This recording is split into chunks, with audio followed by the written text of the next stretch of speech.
Okay, way better. There we go. Should have done that right off the top. You'd think 3 Sorry years about in that, we'd buddy. know. That's all right. Yeah. No, Still doing our truly. sound checks in the 7th inning. All Right. right. MLB Mondays, you're dressed up like Matt Chapman, ready to go. That's right. This The is Matt good. Chapman look. Right. Love it. The go-to.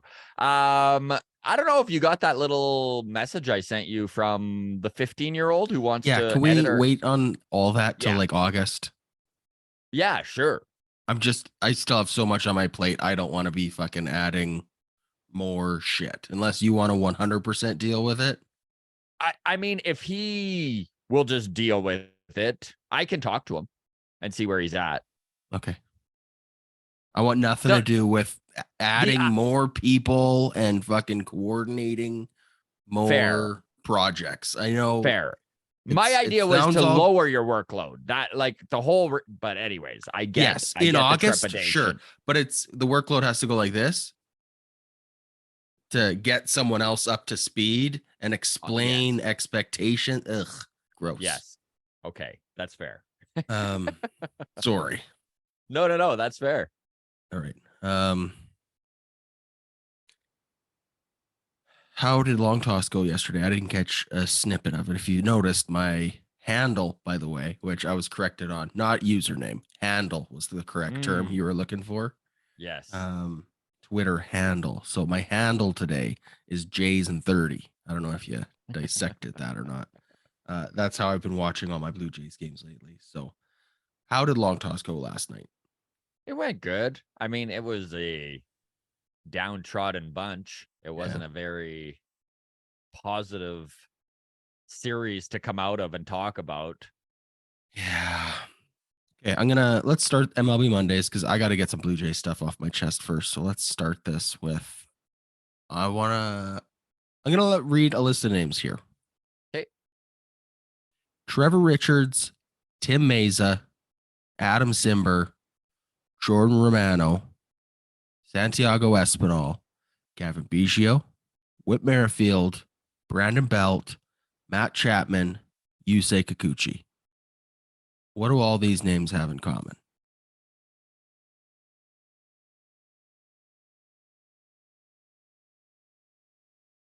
I don't know.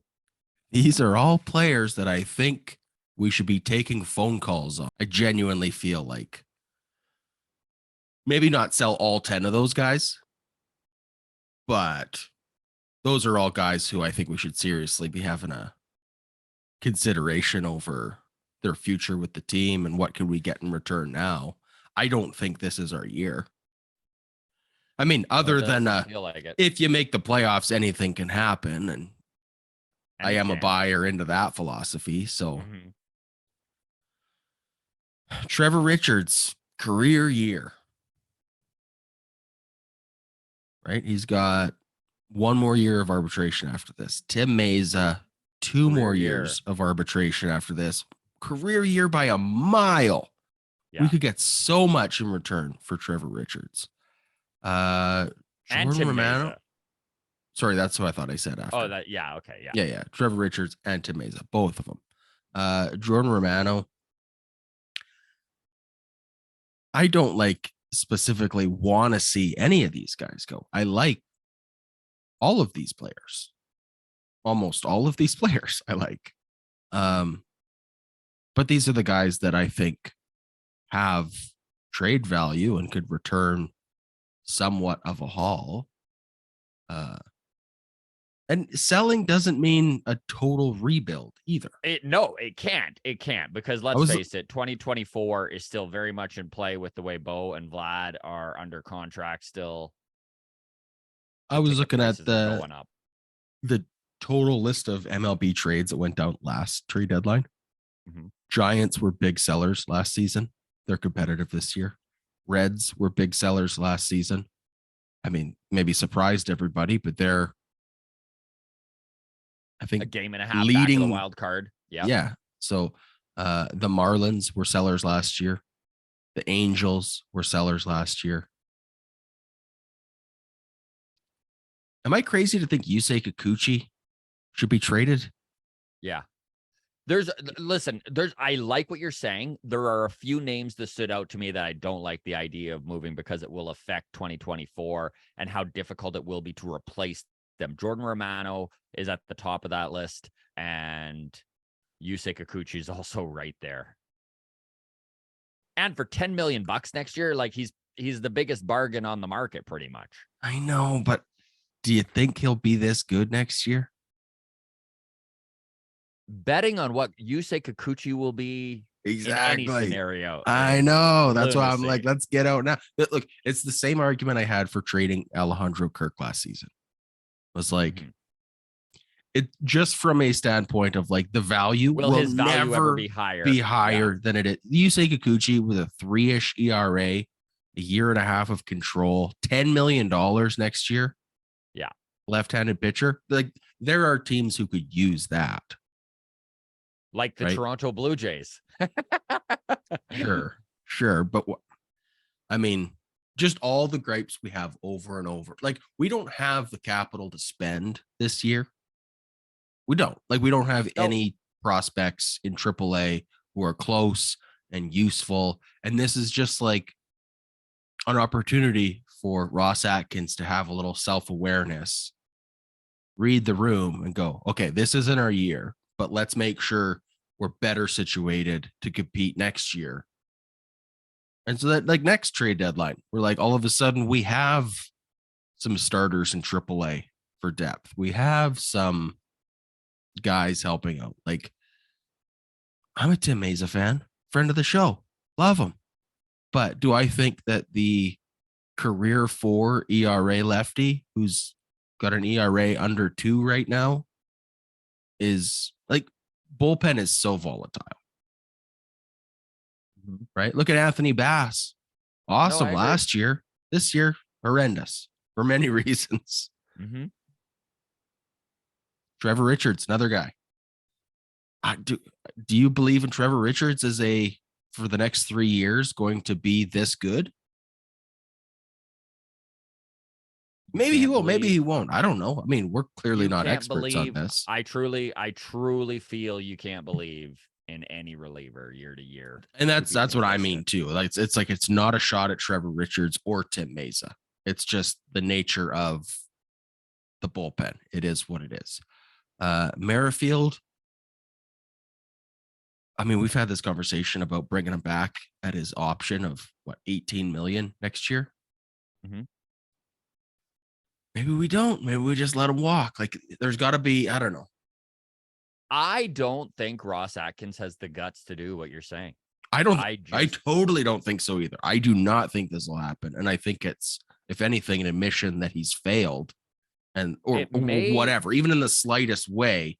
And that puts his hot seat job further into the hot seat. And I don't think that's what he's going to do. And this is just another aspect that Ross Atkins has let this organization down in that there is nobody knocking at the door that could allow him to do what Baltimore did last year and move some guys, bring some young kids up, and still be competitive and push for a spot. Because I think where the Jays are at right now, I'm not even sure if they move Matt Chapman, if they'd be all that out of it. So I think you could kind of retool on the go here. I mean, Matt Chapman, I do not want to take anything away from what he has done to shore up the left side of this infield on a team that desperately needed it after 2021. I think anyone who watched 2021 is very aware of how important defensively third base can be for a team. It can almost sink a team. And there are arguments to be made. The whole reason that the Blue Jays didn't make the playoffs in 2021. And remember, they were only out by literally a game. Like they were, it broke down to the fact the Red Sox had won more games against the Blue Jays. So if it's that close, it's very possible that Cavan Biggio and the disaster that was 2021 for him defensively at the hot corner cost them the playoffs. So I'm not trying to diminish what Matt Chapman has done, but what he has done with his bat this season is a mystery to me, man. I mean, I don't know how you go from being the best hitter in all of baseball to the worst hitter in all of baseball to average again. Like, it's just the roller coaster ride that has been the 2023 season of Matt Chapman. I don't even know what to say about it. Other than Matt Chapman's very valuable and is one of the guys on the market who would probably, the Jays could probably get a pretty darn good return for. And again, I just don't think this front office has the guts to do what we're saying right now, which is retool on the run. I don't like the idea of stripping it right down, Adam. And I like all the players you mentioned. I think, and I know you kind of did have the caveat of taking phone calls on. I know you weren't like, let's fire sale everybody, but yes. Again, I am not saying we should trade all 10 of these guys. Maybe 3 or 4 of them. Like, figure out what the best package is in return. I'm looking at. This is where, who knows, dude? Like, if you go ahead, sorry.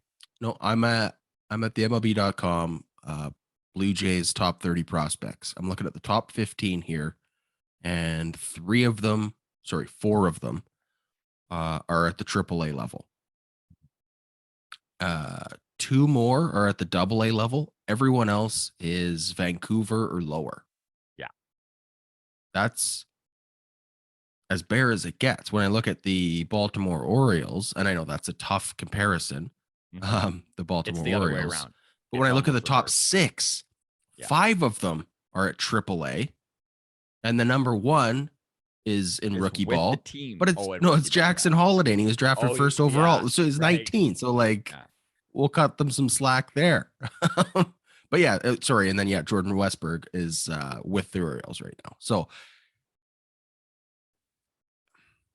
when we go into this trade deadline, the Orioles' ability to make trades and add whatever they need to add is just light years ahead of where we are. And this is it just absolutely is an opportunity to like restock the cupboards in an off season, have that like self-awareness or gut check strength to recognize that like you never know what can happen too, because I'm starting to warm up to what you're saying. And I would go about like, what if they moved Brandon Belt, got back some prospects, brought up Spencer Horwitz? Okay. What if they move Matt Chapman, bring in a bunch of prospects, right? Maybe somebody who's knocking at the door, bring up Addison Barger and just see what happens. Maybe you move Tim Meza and you bring up a Hagen Danner or a Yosfer Zulueta and see if you can, like that's the thing is I don't want to see a rebuild. I hate the idea of trading Bo and Vladdy and starting right from scratch. We've got 2.5 more years of 2 of the most impressive dudes in the American League. And I know there's a bunch of people who are going to argue with me on Vladdy here, but if we just take a step back for a moment here and realize he is a top 3 to 4 first baseman in the American League, no matter what he is doing. Yes. I'm not saying Jordan Romano is Josh Hader. I think there are aspects of Jordan Romano that are better than Josh Hader and aspects that are not as good. I don't know where you measure these guys against each other, but when the Brewers traded away Josh Hader last season, they got 4 players in return. Taylor Rogers, left-handed pitcher, 3 years of control left. He's pitching to a 2.89 ERA and a WHIP of 1.071. Robert Gasser, left-handed, starter in AAA this year. He's got a Ks per 9 over 10 and a walks per 9 around 3. That's useful / close to useful / a tradable piece if nothing else. Don't have. Right? Exactly. They also got Dinelson Lamet, a right-handed pitcher who has not been good. He's got like an 11 ERA this year. Just not good. And then Estuary Ruiz, who's 24 years old and leads MLB in stolen bases this year. Yes. So we could get stuff back that's helpful for a Tim Meza. An Adam Simber for sure should be moved. Yes, and I agree with both of those. My problem with Jordan Romano is okay. Let me reword this. Okay. My problem with them moving Yep. Jordan Romano is how difficult it is to cover those high leverage innings. We've seen it. Yeah, who are we Right? going to have come in Who- a who- tie game in the ninth to give up a home run? That's tough to find. Okay, but I know, you know what recency I'm bias. saying. I know. Yes. I'm aware. Jordan Romano has frustrated the hell out of me the last 2 weeks as well. I mean, it's not been his two most shining He's just, exemplary weeks. I go back and forth on Jordan Romano because on the one hand, like I love him and I love the character that he is. But then at the other hand, it's like, I mean, the closer is hard. Like you said, it's not just easy to replace. You don't just go Eric Swanson and say Now he's you're going the to be any closer, better yeah. or close to as good. But I don't know. I still would like to see Jordan Romano in this pen. And I would too. I just think we should take phone calls on him. If there's a team out there who needs a closer and is like, hey, we'll give you a guy who's like, yeah, no, you're right. If they're going to way overpay on Jordan Romano, and this is the thing with a retool, right? Maybe they do move Romano, and then you go to the Chicago White Sox in the offseason, now that Liam Hendricks is fully recovered, right? Yeah. And now you've got that big arm in the back end of the pin for another year, and you're just paying $14 million. And this is the thing, right? Is that maybe they can strip away some of these pieces that they have acquired in the last year or two and restock the cupboards. and here's the other thing. By moving on from Whit Merrifield, by moving on from Brandon Belt, Matt Chapman, Yusei Kikuchi, that takes so much money off the books heading into next offseason. Like, I know Chapman's gone, but like the Chapman thing is like, well, if we don't re-sign him, we also take that money off the books. But then we also don't get anything in return. So it's like, if we don't trade him, the intent has to be re-sign him to big money. Right? So if we do trade him or we don't sign him, either way, he's gone. We have 20-ish million a year to go out and get another starter or whatever you need. I don't know. Well, Matt Chapman is currently making 21 million this year. Yusei Kikuchi is making 10. So if you were to move both of them, that's $31 million. Now you do need to take into account you need a third baseman next year, and you will need a starting pitcher to replace him. But like you said, if you bring up Addison Barger, maybe he's just like competent at third. Yeah. I don't know. I mean, that's the thing. What Matt Chapman has done with the bat this year, if Addison Barger can come in and be consistent, if I would almost rather a consistent 250 hitter, and I know that doesn't really exist because baseball is all about slumps and hot streaks, but somewhat consistent. I just don't like the roller coaster ride and the mountain graph that is Matt Chapman, do or die, boom or bust. Yeah, man, it is frustrating to watch him go up to the plate with runners in scoring position with the game on the line and just strike out. Yeah. I mean, I'm just looking up the third base free agents for next season.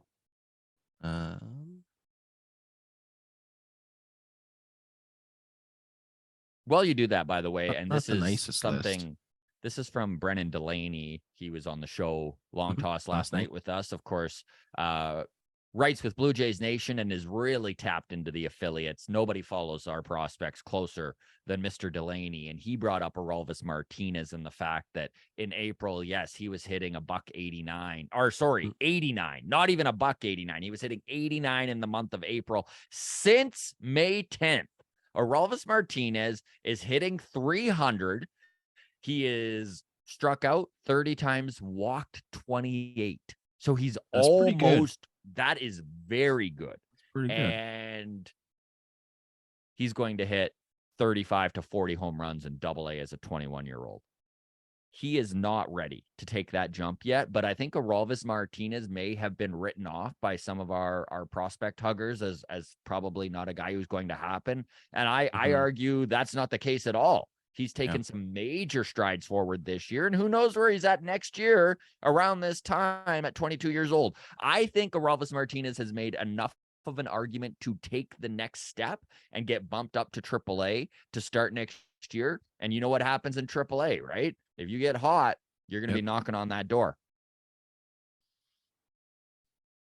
So talk me off this ledge then. Sellers? Without, let's just say Matt Chapman. Okay. Because I think he is the most. He's the value. He's the most obvious name when it comes to trade at the deadline this season, right? Going into a big free agent offseason, there's real appeal there. Is this team that much worse without him? I don't know. I mean, the truth is, dude, he is a stalwart at third, right? He is a freaking vacuum. But he also has more errors than Bo Bichette this year. He does. Let's really get crazy. Okay. You know who needs a third baseman more than almost any competitive team out there? The New York Yankees. Talk me off that ledge. Do you think there's any Josh Donaldson for Matt Chapman? And throwing some more prospects coming back our way? Now there is something that maybe could be had, right? You know, like, listen, I'm not Josh Donaldson's done, by the way. But can you squeeze a little bit of magic out of him in 2 months and get a bunch of prospects back for Matt Chapman? I don't know. But it is an interesting interesting thought, because let's face it, dude, the New York Yankees, they desperately could use Matt Chapman. I mean, if the Yankees were confident that they could re-sign Matt Chapman too, and having him in-house for a few months gave them the edge on contract talks. And Matt Chapman won't need to shave or cut his hair or anything. He's Yankee ready. He's already got the mustache. Yeah, I mean, that makes me want to puke just trading with the Yankees at all. Me too. But I mean, Josh Donaldson could find magic in Toronto again, just from a Cinderella story. That would be a throw-in, by the way. Like in this scenario, Josh Donaldson's throwing in. Right, we're getting Jason Dominguez or something. We're getting Jason Dominguez, yes, or whatever, something fair. Don't quote me on the trade value chart of that, but okay. Jay's on pace for 86 wins without Matt Chapman. How many wins? I don't know, man. I still feel like 84 to 90 wins. I don't know. Yeah, you're probably right. Before we move on, let's touch on a few other Jays things here, because Alek Manoah had his start yesterday with AA in New Hampshire. Shi Davidi was actually sent to New Hampshire to cover this game and watch Alek Manoah's 5 innings. 5 innings that were a lot better than that Florida Complex start. I mean, honestly, dude, it wouldn't take much to be better than that. He pitched 5 innings, gave up 3 hits, 1 run, 1 earned run, 3 walks, 10K is the big one, right? So he did allow 3 walks. He did hit a batter, but he looked more confident as the outing progressed, is how Shi Davidi put it, throwing 82 pitches and 47 strikes. Have you noticed that all of these complex or pitching lab outings that he has done, even yesterday in AA, all of them have been between 80 and 85 pitches?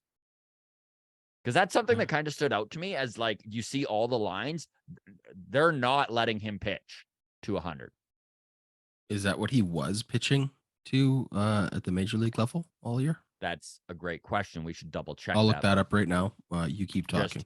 It feels like, yes, he was being stretched out as much as any of the other guys with this starting rotation. And that has been one thing that this front office is obviously prioritized, which is allowing their starting pitching to go a little deeper in games. The Blue Jays still in the top 3 in all of baseball for innings pitched by starters. Okay, Alek Manoah's game log pitch count. 85 game 1, 98, 94, 101, 85, but it was for good reasons. He went 7 shutout against the Yankees and they pulled him. And then 100, 103, 94, 92, 85, 87, 89. Bless you. Adam just pulled off a heck of a mute there in the nick of time. I mean, if you want to talk clutch, I got all 13 game pitch counts out and I muted my mic all before I sneezed. Perfect execution. It's why you're the best co-host in the biz, bud. Thank you. All right, sneeze control. I've got that skill locked down. Alek Manoah. Yeah, I don't know what to say about him, man. Does he pitch in AAA next week then? Is he 4 days away from a AAA start? You know what was really interesting? That was Maybe they pointed out pitch to him me in the yesterday? Futures game this All-Star weekend. Futures game for Alek Manoah? I have no idea. So the way they've been treating Alek Manoah, and this was Brennan Delaney that pointed this out, is that they don't really have a call-up structure in place for him. So he's not a part of the New Hampshire Fisher Cats. He literally went back to the Florida complex last night after that game. Okay. And they are going to try and put him where he fits. So they don't really care what affiliate he's working with, is the takeaway I got there. I don't know, man. The path to Alek Manoah's return, it's a mystery to us. Weird. Were you surprised that he got the start at AA last night? Yeah, I totally was. I have no idea what's going on with anything to do with that. That whole process is what and you know what, man? This is a mystery that I think we're going to look back on for years and be like, remember when Alek Manoah just fell off the face of the earth? Yeah, I mean, okay, so here's the rest of the Blue Jays schedule. Tuesday, Wednesday, Thursday, Friday, Saturday, Sunday. So it's 6 games in a row. That's against the White Sox and Tigers. Bassett goes tonight. Sorry, Bassett goes tomorrow. Rios, Kikuchi, Gossman. Saturday, July 8th would be the Alek Manoah start potentially. Yeah. Let's just say July 8th, he pitches in AAA, misses that start, and then comes back on the other side of the All-Star break. I mean, honestly, man, when it comes to player development, the Blue Jays know so much more than me. I don't like it. I don't think it's I hate the idea that he's lined up for this July 8th start. But what do I know? Like, this is the thing, right? Is at a point, I'm not an expert on this shit. It just psychologically doesn't feel like he's where he should be. I know that I'll pull it up here. It was a quote from Alek Manoah last night. And there were some things that he said that long story short, man, his confidence is not good right now. And if I can't find this right now, I'll just paraphrase it. Okay, here it is. He says, I'm ready to be a tiger. I'm ready to be a horse on the mound. Trade him to the Tigers. He wants to be a mythical horse tiger. But what he says, this is what stood out. That's the biggest thing I've learned through this whole thing, is that you can kind of get down on yourself. You can think you're not good. You can get emotional about it, but nobody cares. Just go out there and compete. Lots of times, if you're down, people will go out of their way to kick you. I think he's kind of figuring out that being the big, verbose, confident shit disturber on the mound he's been the last year and a half, as much as it's hailed in Toronto as hero behavior, right? Yeah. And it has been. The rest of the league maybe didn't like it. And unfortunately, if you're the big dog and you're throwing barbs around, right, and you're yapping, people are going to go out of their way to hit you when you're down. I mean, it's true. It's all well and good to be cocky when you're bringing it, but when you're not, it sure sucks. Yep. Sure sucks showing your face. Okay, I'm looking at the schedule on the other side of the All-Star break. Diamondbacks come to Toronto for 3. Padres come to Toronto for 3. Then we're off to Seattle, off to LA for the Angels. For the West Coast, yeah. Or sorry, for the Dodgers. And then the Angels come to town. Then the Orioles come to town. Then the Red Sox. If I had to look at this schedule, just from a like, we have to acknowledge that when he does make his return, if it is this season, it's going to be a lot of pressure on him. Cool. I would say probably the most pressure-filled game he's ever had when he returns. So I don't feel good about him making a start in Seattle. Just those demons from last season's playoff game. Mm-hmm. I don't know. When's the next time we play the Yankees? Not till September? Yeah, September 19th. We play the Yankees next. Wild. Between he'll now probably and be back before then.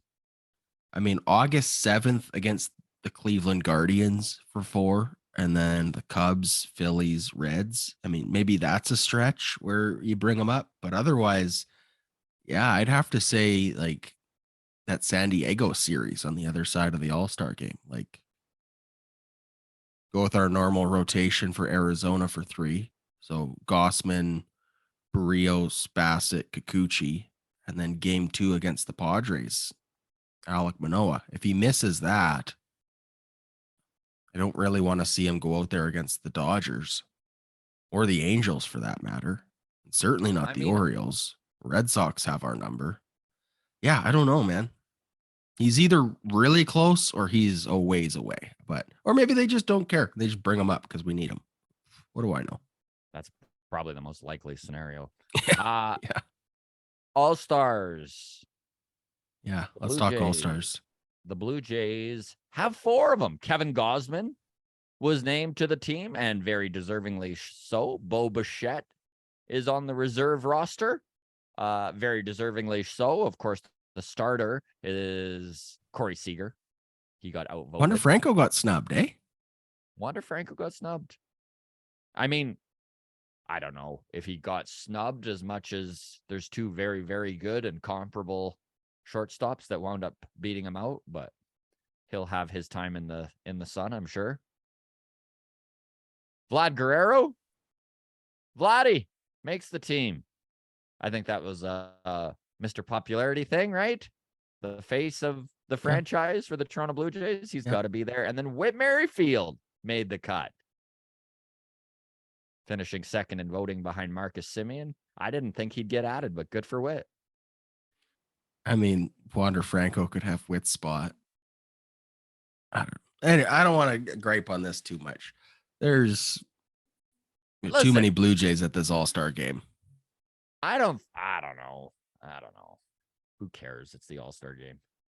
That's the problem though, Scott. Okay, and I love that you said that because this is why it matters. It doesn't matters is the argument of why it matters is because it doesn't matter. It shows that it's broken and it needs to be fixed so that it does matter. Yes. Can we not? No, I agree. It'd be fun if the All-Star game meant more. Or even just like didn't have Whit Merrifield at it. I love Whit Merrifield, but he's not the second best second baseman in the American League. He plays half his games in the outfield. Anyways, sorry, it's just a gripe. Like Vladdy, I don't think should be at the All-Star game this year either, other than as a home run derby contestant. I don't know.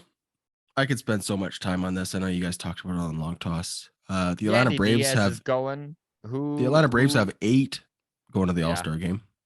That's well deserved though. That's an All-Star team. They have an All-Star team. Well, and they won the voting. I mean, that matters too. There's lots of arguments to be made that there are Braves there that probably shouldn't be, but their fan base showed up and voted them all in. And this is why it sucks, because like Wander Franco should be there, except there's not a such thing as a Tampa Bay Ray fan to go vote. Mm-hmm. So Shane McClanahan gets it as a, what is it, the owners that just determine pitching? Yeah, it's not the owners, it's The the coaching coaches? staffs. Yeah, Coaching the coaching staffs? staffs. Yeah, they all vote But on it it. is like every team needs one representative, right? That's why we have like That is not why Detroit Kevin Tigers at Gausman the is game. there. But No, yes, no, that no. It's is not why why. Kevin Okay, Gausman is there. I yes, never said yeah, that. But yeah. I mean, that's why Shane McClanahan gets there, because there wasn't a single person in Tampa Bay to vote for him.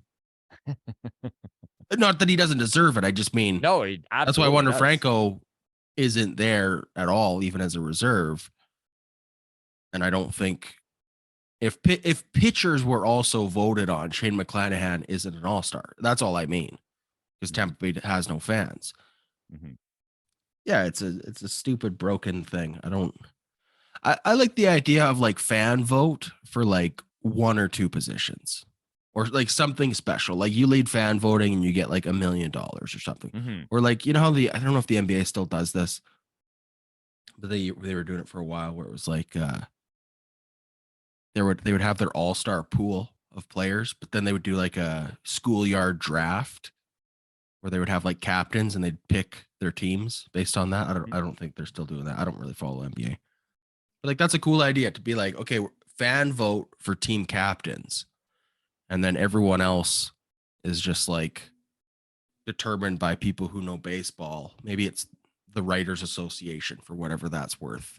Not that they know how to vote to the Hall of Fame, so what do I know? But then you got a pool, and then you go, okay, it's Shohei Ohtani is one captain because he was voted in, and Ronald Acuna Jr. is the captain on the other team based on fan voting. And then they just do their draft, and that's like a live event. And they go, okay, it's not even an AL versus NL thing because home field advantage in the World Series doesn't matter. So Mm-hmm. I don't know. It's dumb, Scott. It's dumb. It's dumb. I don't know how they fix it, but the one we'll move on. But the one thing I will say about fan voting, it's cool for the kids. I know there's kids that get jacked up that they're there voting and stuff. Like I don't know if you can lower the amount of guys that are voted in is maybe the answer here. Like or the guys are picked in advance by Major League Baseball and you vote on that. I don't know. Yeah, something. I don't know. We'll move on. I feel bad for Bo Bichette because I feel like he deservedly should be a starter at the All-Star game. And I feel like he's specifically not because of the Blue Jay rebuttal that came in the final round of voting. Yes. All right. Okay. Let's talk the Texas Rangers, buddy, because they are for real. I think that we are a full half a season in, and it's pretty tough to deny that this team is anything but legit. They are 50-34, first place in the AL West, 4 games up on the Houston Astros. This is an interesting little tidbit, by the way, buddy. So the 2021 Texas Rangers payroll, $104.5 million. 2023, $214.5 million. So $110 million increase, which is the most of any team in that 2-year span, even more than the Mets. The 2021 Mets were spending $266 million, and the 2023 Mets are spending $375.4 million. So yes, very, very close. The New York Mets spent $109 million and some change. So the Texas Rangers beat them out by about $500,000 there. This is crazy too. This has nothing to do with the Rangers, so we won't spend much time on it. But the Mets are going to pay $143 million in luxury tax this year. So their actual bill for players is going to be $480 million. Wow. Isn't that insane? I didn't know that. Insane. I didn't know that they were almost paying $500 million. So Crazy. Corey Seager, Marcus Semien, buddy. I mean, when they were signed, in the offseason between 2021 and 2022, everyone thought the Rangers were out of their mind, just how much they spent on the middle infield. And then Marcus Semien, of course, struggled out of the gate in 2021, or apologies, 2022. They have been incredible. They have been the backbone of this this Texas Rangers team. They have, they're 2 All-Stars. So it's pretty obvious what they have done. All of the pitching signings that were questionable have seemed to work out, right? They signed John Gray 2022 offseason. He's been unreal this year. They signed Andrew Heaney in this offseason. He's been middle of the road pitcher, but he has done what he's had to do. The real unsung hero in Texas, without a doubt, has been Dane Dunning. I mean, the dude, honestly, Dane Dunning has been what the Blue Jays front office was hoping Mitch White would be in Toronto, right? He was their 5th starter last year. And after the DeGrom signing, he got relegated into the bullpen, where he then thrived. He was absolutely lights out, coming out regularly, giving them 3 innings of no run ball.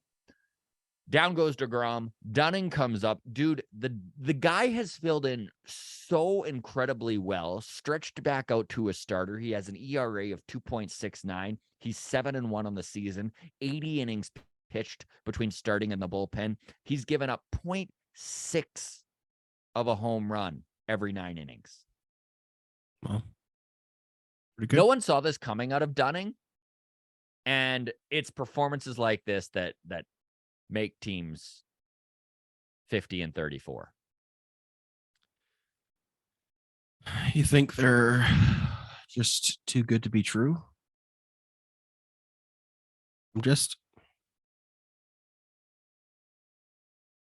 There's been a lot of hesitancy for anyone other than Rangers fans to buy into this team.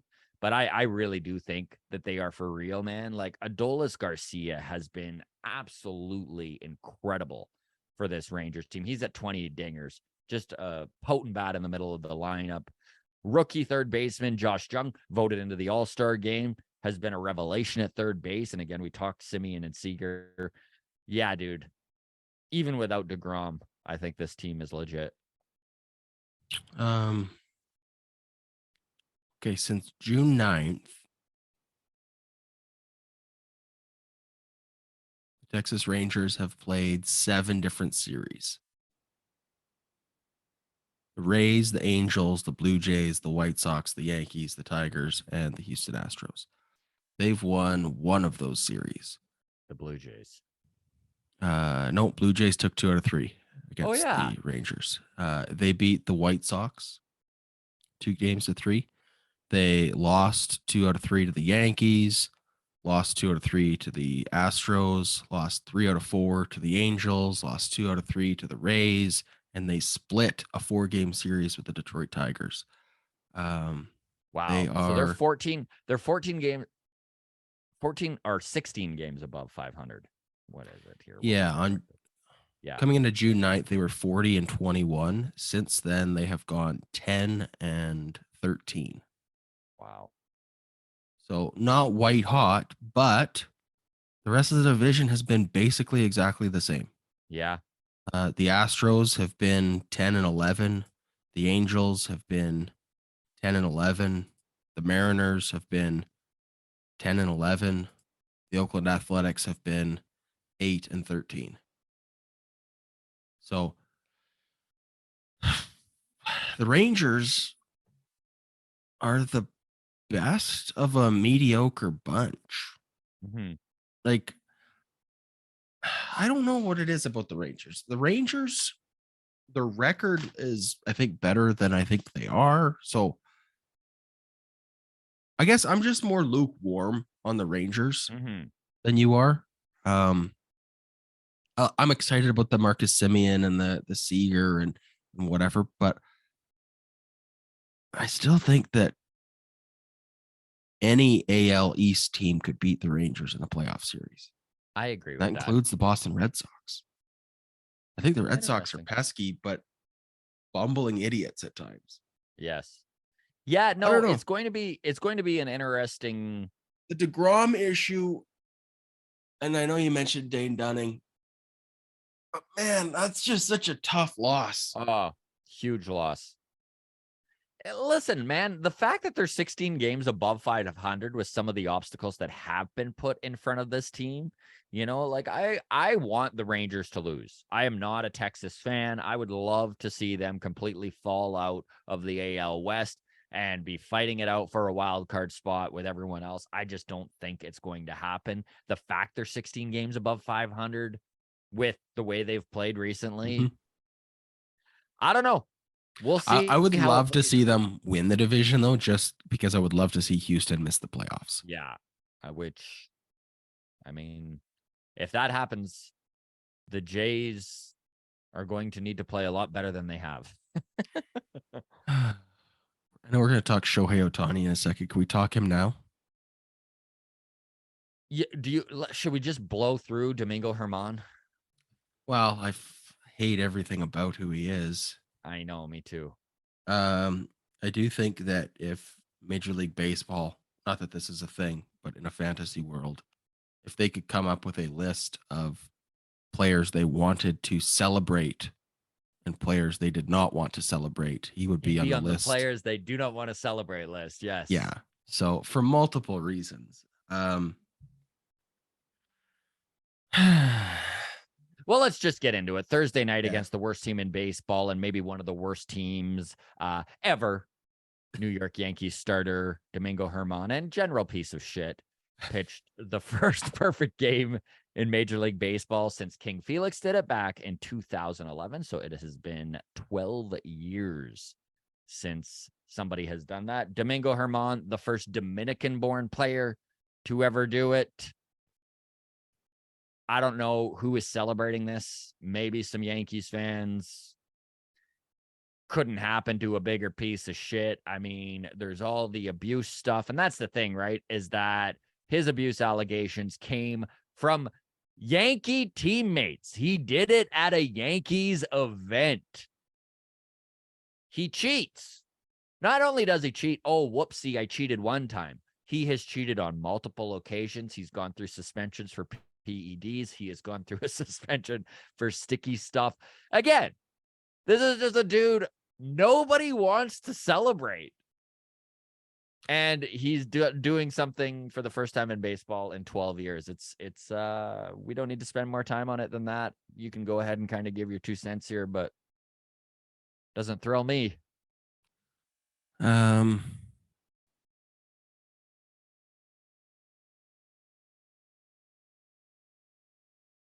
Domingo Herman, perfect game less than a week ago. Mhm. I'm on just the MLB.com main website page. There's already no mention of him anymore. Like even Major League Baseball, who has a very horrible radar system for good and bad, right? Even Major League Baseball is like, let's let this fly over here. Like, just the fact, like, if this was anyone else, we'd still be hearing about it, right? Not Oh anyone yeah, else, but like, if it was almost someone in anyone the else. top 90%, and by that I mean not in the bottom 10% of most hated Yeah, yeah. pitchers, like if this was Yusei Kikuchi threw a perfect game, Oh, we'd still be of seeing course. interviews and like cool memorabilia posts and Yeah. father daughter were at their first game and it happened to be a perfect game. Let's get their story. Like just all those like random, weird, cool anecdotes. Larry David was filming an episode of Curb Your Enthusiasm at the game. Let's fucking Yeah. find out about that. No, Like totally. just the fact it's been 6 days and MLB.com is already like, well, Listen, Luis Arias is close to 400 again. Let's talk about that some more. when John Boy comes out and has to pretty much be like, yes, this is a big accomplishment. He is a terrible human. Like, Yeah. I don't know, man. That's the thing. And that was the one thing that kept getting brought up, right? It's like Jared Carabas right? He brought up the fact that it was at a Yankees event and that the only reason the Yankees even did an investigation and Major League Baseball did an investigation into the abuse is Yankees players witnessed it and were bothered by it. Yeah, bothered by it to the so much that they rat out their own teammate. Yeah. Right? Like, just anyway. Yeah, it's doing a home run also had issues with sticky stuff earlier in the year, right? It's the same Yankees pitcher that I think that was suspended for sticky stuff, the go wash your hands issues. Yeah. Yeah, cool. Good for him. Kudos. Yeah. Now let's talk somebody who should be celebrated in Shohei Ohtani.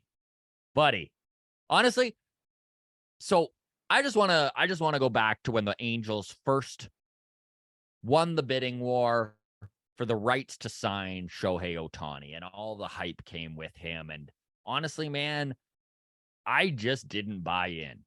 And even as he has continued to do unicorn thing after unicorn thing and blow everybody's mind with what he truly is, I still, even last year, I remember you being like, you know what? Like, he's a sixth starter. Like, they need an extra starter. It just kind of diminishes it. I'm at the point now where, honestly, dude, he's just the best player to ever play baseball in the history of the game. I know there's an argument against it, but he just continues to blow my mind. So the Triple Crown is within striking distance.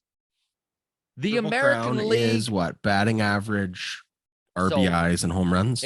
Home runs, batting average, and RBIs. The American League home run record of 62 by Judge last year is within striking distance. In fact, Shohei is on pace with where Judge was last year.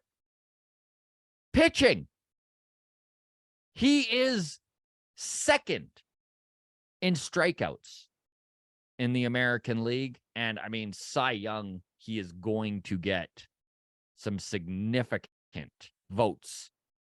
He's 7-3. He's got an ERA of 3.02. The dude has a whip of 1. He's got 127 strikeouts in 95 innings pitched. I mean, man, the guy is insane. Right now, he's got 30 home runs, leads the American League. Luis Robert is second with 24. So he's got a 6 home run lead. He is first in RBIs with 68. Devers is second with 66. American League batting title, Yandy Diaz currently in the lead with the Rays, hitting 318. Bo in a close second with 317. Third, Baltimore's Austin Hayes at 312. Shohei sitting fourth at 306. The fact that all 4 of these things, leading the league in strikeouts, a Cy Young, the Triple Crown, and breaking the American League home run record, is even being talked about from the same guy, is absolutely mind-blowing. And I know, and I said this on Long Toss last night, I know that it is probably more likely he doesn't do any of those things than it is he does all of them. The fact there's a serious possibility he's a candidate to do any of them is insane. Yeah. You want to get negative. I can't find how. I mean, if you had told me that anybody was going to lead baseball in home runs and strikeouts, I mean, my first guess would have been Teoscar Hernandez, but that's a different kind of strikeouts. Yeah, I don't know. It's so cool and so unique. It's so awesome. Yeah, it's like, what do you even say at this point, right? It's so exceptional. Is he the landslide greatest baseball player to ever play? Man, do I ever want to say no or just tap the brakes on it? But I can't think of, like, Mike Trout can't pitch fucking at all. You know what I mean? Yeah. Offensively, is. his numbers pale in comparison to Shohei. Like, I don't know. One thing that Weird.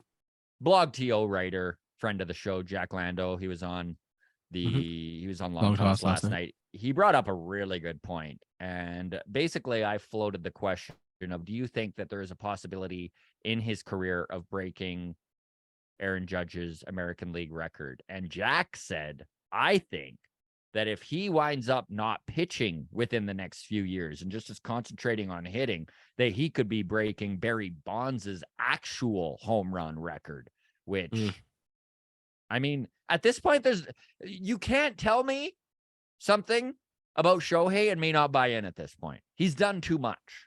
You start Okay, floating things like, can he break the all-time home run record? And I'm like, maybe. Okay, let's look. The all-time home run record is what? 762? 72, I think, or 74 from Barry Bonds. Oh, you mean single season. Oh, okay.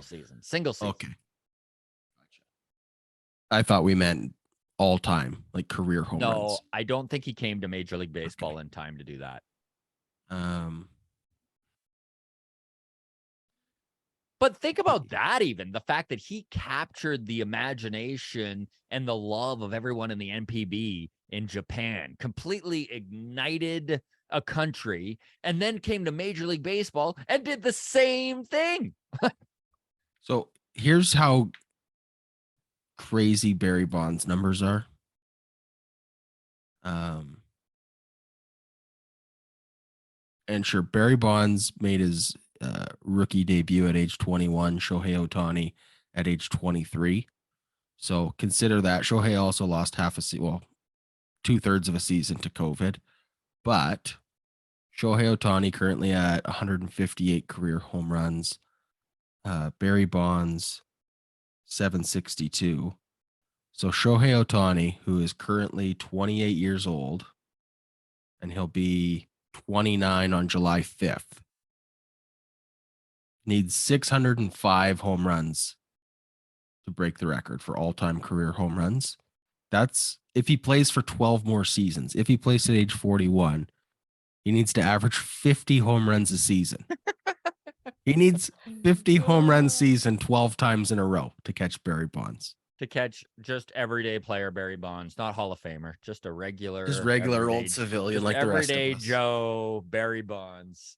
Could That he is could he do insane. the single season record though? What do we say? 73? Is it 73? I think it is 73. I'm glad we're not on YouTube so nobody can criticize us for being buffoons and not just knowing every record off the top of our head. Yeah, that's right. Our Patreon are nice to us. They're like, we like you guys. We know you're boneheads. Single season record is 73. Mm-hmm. Could Shohei Ohtani do 73? I would say anyone could do 73 in the next 10 years. Just because baseball, if they keep tinkering with balls and rule changes and they move the mound back, like all the stupid things that they want to do to increase offense, like if you told me Vladdy hit 90 home runs one season, I wouldn't be surprised. Okay, let's move on Shohei Ohtani's to another incredible feat being pursued in baseball right now. Of course, Luis Arraez with the Miami Marlins is beating worlds right now. The Marlins revelation continues to hit and chase what seems like the impossible mark of 400. Not done since Ted Williams in 1941. We're all aware of that. But what is really crazy and impressive about this dude is how much he leads the NL batting title by. So as of this morning, Luis Arraez is hitting 389. That's second. That's first place, obviously, in the National League. Second place, and this is second place in all of baseball. So this is just the lead in all of baseball, American League, National League. Ronald Acuna Jr. is hitting 336. So that's a 53-point difference. For context, the largest batting average lead in the American League and NL pre-break was number 1, 77 points from Joe DiMaggio over Jimmy Fox in 1939. 65 points in 1993, John Olerud. hitting 395 over David Segui, who was hitting 330. Number 3 is Rod Carew over Bob Baylor, 62 points. And then there's Luis Ariz right there at number 4 in Major League Baseball history. The biggest point differential by the end of a season within a league is 50 points. So if Luis Ariz can kind of keep this pace up, even if he doesn't hit 400, if he can sort of keep the pace up and break that record, that is about as cool as it gets. Yeah, I mean, It's an 82-year-old record, man. yeah, it's very cool. Trying to not be a negative Nelly. You gonna tell me about empty calories or what? Just the like total absence of power. Isn't it weird? We I haven't mean, seen a player like this in so long. I haven't seen it since Ichiro. Yeah. Ichiro, who led baseball in hits 1, 2, 3, 4, 5, 6, 7 different times in his career before the age 36. And again, he came over from Japan at age 27. Yeah. Which is crazy. Just the numbers Ichiro put up, and to make his MLB debut at age 27 is insane. But Ichiro, season high in home runs was 15. He hit more than 10 home runs 3 times in his major league career. 11, 13, 15. Every other season was 8, 6, 4, 1. I'm not even saying this is a That's bad a great thing. comparison, Adam, by the way. Like, Ichiro Suzuki's a great comparable to Luis Ariz. Batting average 350, 321, 312, 372 in 2004. 351, 352. This was a guy who just put the ball in play. That's what Luis Ariz is doing. I don't even like, all he does is hit singles. I think he has like 17 doubles and a triple and like maybe 1 or 2 home runs this year. Mm-hmm. This is what I want baseball to be. Like, I would rather have Give me Luis Ariz. Give me Luis Ariz over Kyle Schwarber every day.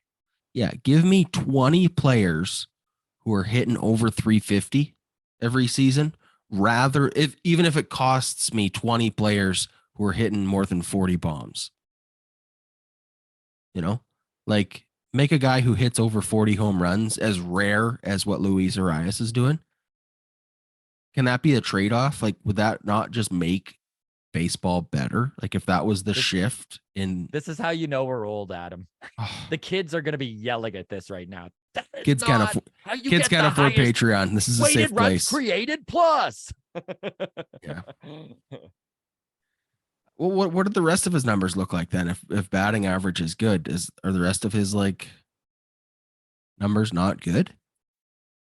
No, his OPS, he's above a 900 OPS, which is incredible for a guy who hits almost only singles. Yeah, I mean, slugging percentage 482, that's good, except that even singles contribute to slugging percentage. Yeah. Yeah, I don't know. It just, if more people had this mentality, like, I guess this is my only pushback on Luis Arias, is that if more people had this desire, they could do it. I just think almost nobody is interested in that.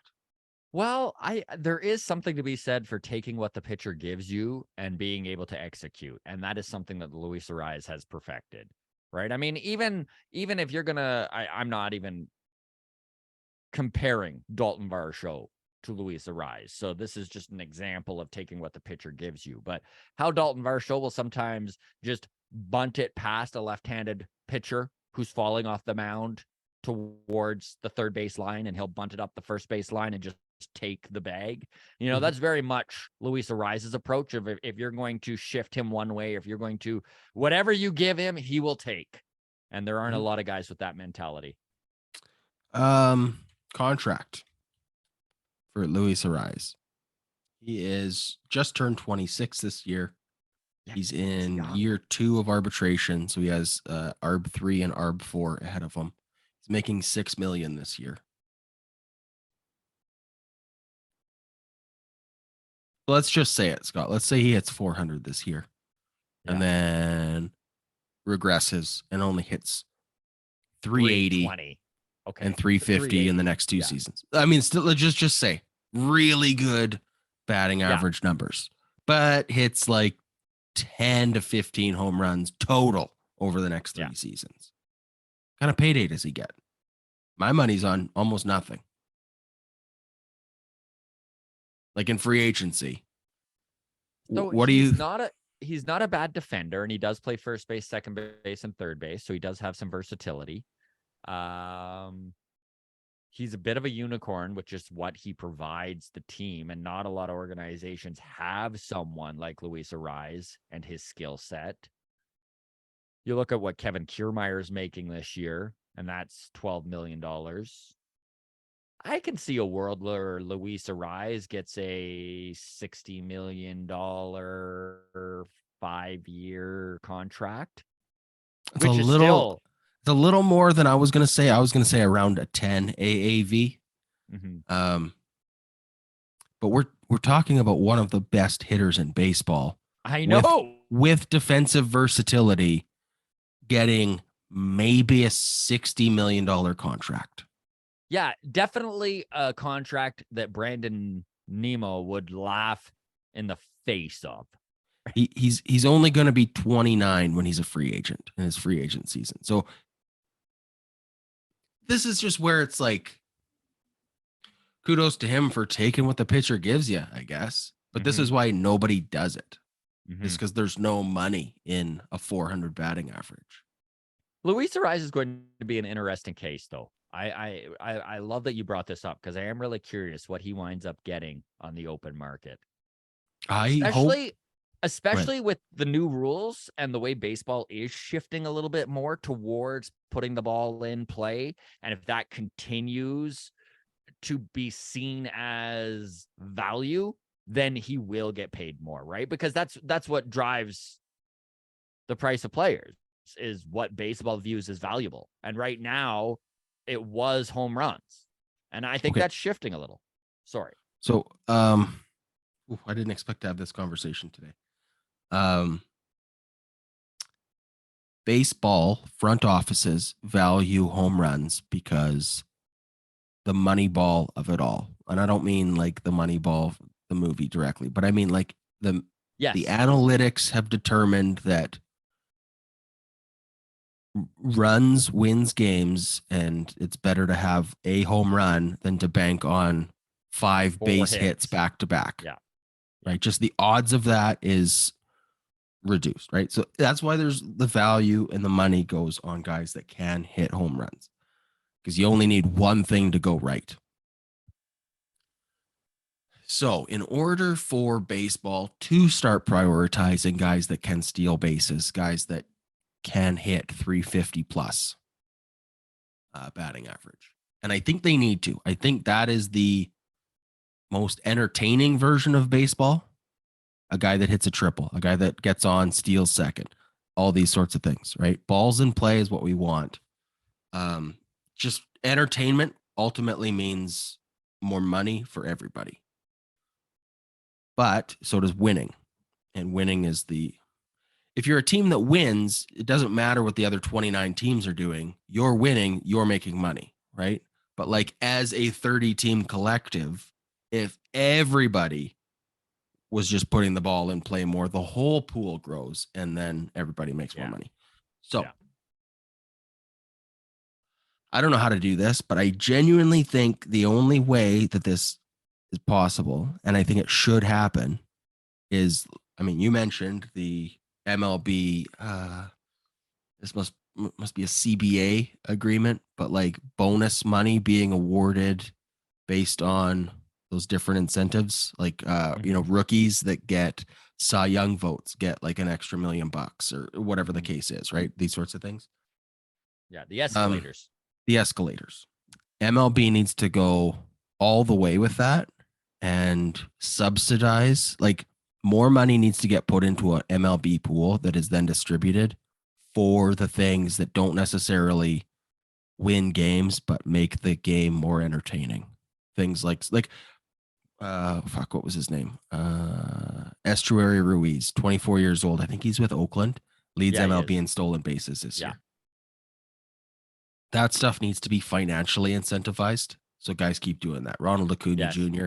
needs to get more money because he's stealing bases because that's Yeah. just good for baseball. Like if everybody on every team was like motivated by money to steal second base more often, to steal whatever, it's good. Guys like Luis Arias, who's only going to get $12 million if he hits 400 for the next 3 seasons or whatever, needs to be motivated by money the same way, like businesses get like government subsidies to hire ex-cons and, people to work at the front door of Walmart with like handicaps and stuff, right? Where it's like they're sad to say or whatever, but like if it wasn't for a government subsidy, these companies probably would Mhm. just not hire people with disabilities or whatever, right? Like they would just not.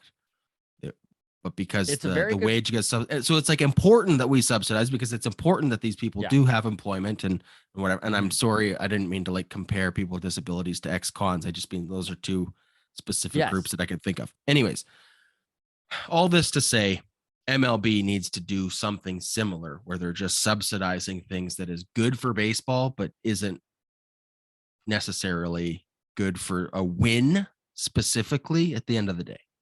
So one of the things that needs to happen, I think, for what we're talking about to come to fruition is that it's going to need to be apparent to MLB teams where the value is coming from. So I was watching Talking Baseball, John Boy, and they were talking about developing a new stat, which is based around hits and stolen bases so that you can take somebody who does have a lot of steals and view it almost like it increases your batting average type of thing. Convert their And singles into doubles kind of thing. exactly. Right. And that's what they were talking about. They're actually working on trying to figure out the math of this stat right now. But that is something that I think baseball will need to take into account, right? Is how much value does those extra 90 feet add? Because you went to all this work to inspire more running. And if you're not going to pay the runners, it's going to disappear again. Because Yeah, there's I too mean, much risk of injury. This is the thing with stealing bases. It's one of the most fun aspects of baseball, in my opinion. I love watching a guy take the extra 90 feet when everyone on the field is trying to stop him. But we see broken fingers, we see sprained wrists, we see contusions.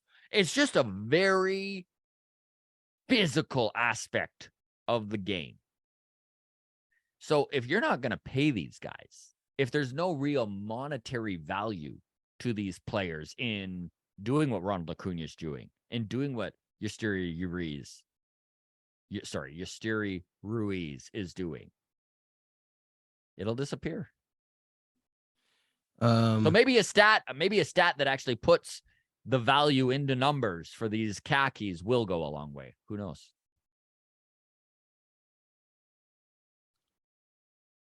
okay. This is a really rough calculation that I'm doing on the fly here. So Okay. there's a chance I'm wrong about this. Slugging percentage is you get like 1 point for a single, 2 points for a double, 3 points for a triple, 4 points for a home run. Total bases divided by how many at bats, right? Mm-hmm. So Estuary Ruiz currently slugging percentage 331. Not good. No. 84 singles, 19 doubles, 1 triple, 1 home run. If you said every one of his stolen bases counted as a double, he has 42 of them. So you add 42 doubles to that equation, his slugging percentage becomes 653. Wow. And all Which of a sudden, which there plus a is the value. 312 on base percentage, and you go, oh, his OPS, including stolen bases, is 965. There's your argument, right? I love it. Yeah. Yeah. Amazing. All right. We're long in the tooth. Let's wrap it up here on the Philadelphia Phillies and the fact that they're probably a playoff team and they're probably a team to contend with once again. An ice cold start, very similar to what they did in 2022, currently sitting at 44 and 39, 5 games above 500. The Phillies actually remind me a lot of the Blue Jays, where they are a team that can probably do some real damage if they get into the playoffs again, but they're going to be a fringe team flirting with it for probably most of the season. Last year, a team that went to game 6 of the World Series. Again, an ice cold start. They were dealing with injuries to Bryce Harper, to Rhys Hoskins. Harper, of course, has returned, and they are the healthiest that they have been all year long. Pitching is rounded out. Zach Wheeler, who was just a nightmare in April, is looking like the Zach Wheeler that we're all used to seeing. They are 2 games back of the final wildcard spot in the NL, trailing the Reds by a half a game. And I think Cincinnati is not going to be competition with the Phillies by the end of the year. They're 12 games back of Atlanta, though, for the NL East. So I think the NL East, sort of like the AL East, it's pretty much decided at the halfway point, and it's going to be a battle for the wild card spots. They're only 3 games back of Miami for the second spot in that division, and 3 games back of Miami for the top wild card spot in the National League. Don't sleep on the Phils. Don't sleep on the Phils. All right, Scott. Happy MLB Monday to you. We'll see you tomorrow for mailbag. Absolutely. Always love talking the rest of the league, buddy. And a big thank you and tip of the hat to all of our Patreon members. We really appreciate it. We'll see you all Tuesday. Cheers. Cheers.